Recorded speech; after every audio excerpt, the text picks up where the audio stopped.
Okay. So my name is Josh Stramiello, and I am the founder of a company that we're calling BEVscore/Beverly. This started for me a year and a half ago. My friend's mom was a realtor who was showing a property. She didn't come back from showing that property. 5 days later, we found her body. And it kept me awake at night. At the time, I was in law school. I was trying to pay attention to my classes, and I was reading through news reports and crime blogs and trying to understand what had happened, and it didn't make any sense. How could this have happened? And I designed a security system and didn't really do anything with it for a while. About 7 months ago, I submitted the designs for that security system to a startup competition in North Dallas at Node, and we ended up winning that competition, which was great.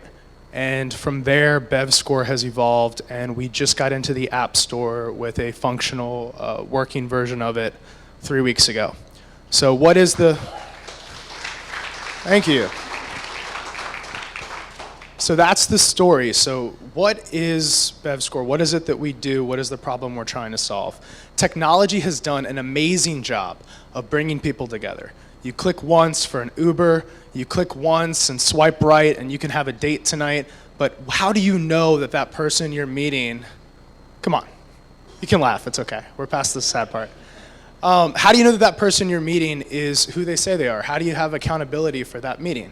So what we do is we're the first app to offer two-way, bilateral GPS tracking and verification. So the use case for that is you're a realtor that's talking to somebody on an online platform. Now you need to meet them face-to-face. What you might do right now is meet them at your office, get their driver's license, scan it, maybe you run a background check, you try to get all their information, but if you can't run through that series of events because maybe your schedules don't match, maybe there's rush hour traffic, you risk either losing a potential client or meeting someone that's not safe. Enter BEVscore. What we do is anytime two people are going to meet, they can meet using our platform. When you log into the platform, we verify your driver's license, your number through SMS, and we get GPS information from your phone. We see this for both parties, but we do not share this with both parties. So you see that the other person is verified, but you do not see their personal information.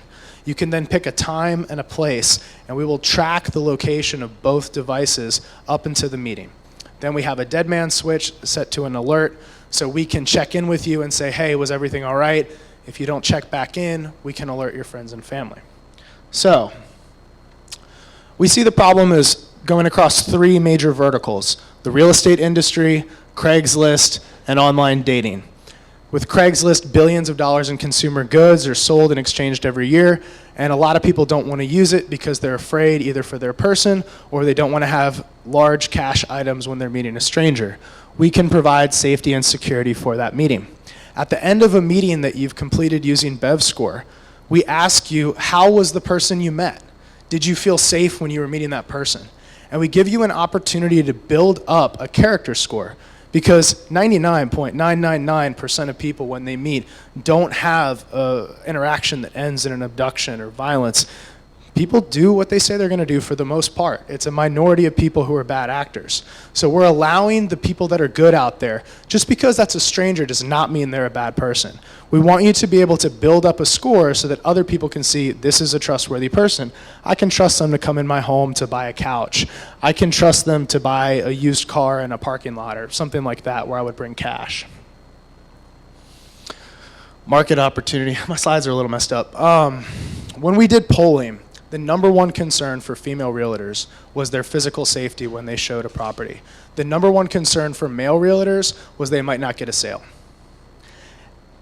And that is the kind of, it's funny, but it also isn't. When you look at online dating, the average woman talks to 20 people before she meets a guy in real life. Her number one concern when she meets a guy in real life is that I might be accosted or hurt. The guy's number one concern is that she looks like her pictures. Again, it's funny, but it's funny kind of in the way that kicks you. And it goes, here we have tens of millions of people, hundreds of millions of people that use all of these different platforms we've been talking about. And there's this tremendous disparity where we ask women to engage in the product not feeling safe. We ask, all right.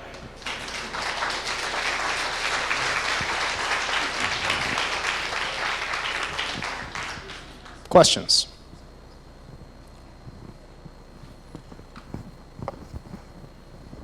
So you're offering like this Good Samaritan service. How do you monetize? I'm not really concerned about that right now. I think that we'll be able to make enough money off of white label advertising at a corporate level. For example, there's a lot of large companies that I've just kind of been shaming for the last 5 minutes. There's an opportunity for any one of them that's a large player to be our first partner. For example, even though the real estate industry sucks and it's not safe, Keller Williams could be the first name to sponsor us, and that's worth money. So I think we can get away with that for a couple of years.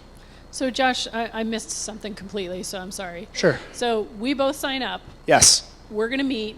Yep. I abduct you from that meeting. Okay. How does Yes. Tell me, I don't understand the safety component. Yes. There is no app that could prevent a 200 or you from abducting me, right? But what the app could do is give us information. And since it's a two-way system, and in order to get a verified profile, you've given me, along with other permissions, access to the GPS on your phone. I have a history now of just the person that I met with and where that person's been over the last few days, over the last few weeks. So we have a profile to start. We can't provide you absolute security. We can provide accountability for that meeting. And that adds up to security in the aggregate.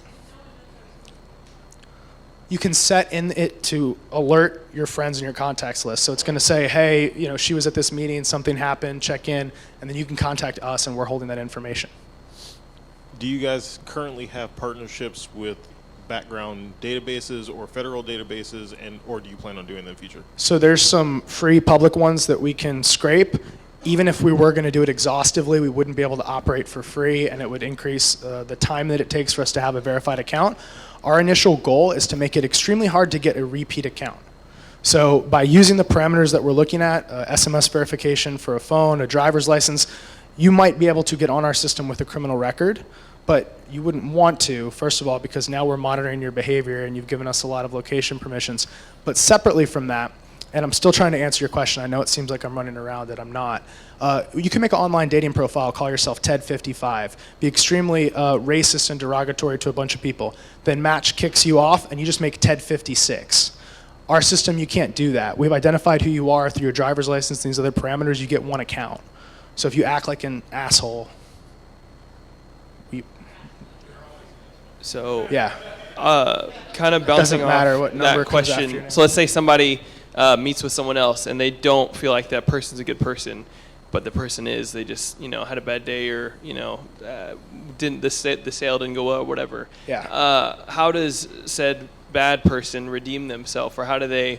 If there's only one profile, how can they get back into good graces? Yeah, maybe she just didn't think your joke was funny. Right. So to answer that, we try to account for noise. So if we have a low sample size, then obviously there can be a lot of different things, which there's variance to that. One of the things that we're looking at for our scoring system is some people, they see the world in a negative light. So there's this phrase that says you wake up and you run into a jerk, and then you go to lunch and you run into a jerk, and you go to dinner, you run into a jerk. It turns out maybe you were the jerk. So we kind of discount people who have negative opinions of everyone. So that's some of the logic that's in the rating system. That answers that. So for some of the integrations you're talking about, like with Craigslist and dating apps, were you? Oh, sorry, right here. There we go. Okay. Are those something that have to be done intimately, or do you have APIs and offered to third parties, like smaller ones? We don't have to integrate with them, and their use case already requires a medium shift. So if you're emailing someone anonymously on Craigslist and then you're actually going to meet, you're like, okay, I guess we should exchange phone numbers.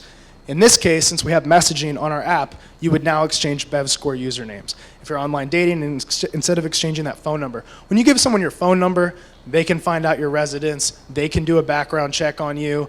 Let's say you go on a date with that person and then you don't like that person, they can text you for weeks afterwards. I'm sure that's probably happened to a lot of women here. On our system, you go on that meeting with that person and you don't like them, you never have to see them again or hear from them again. In a situation where something bad happens, are you liable in any way? That's a great question. I don't think so. I did drop out of law school.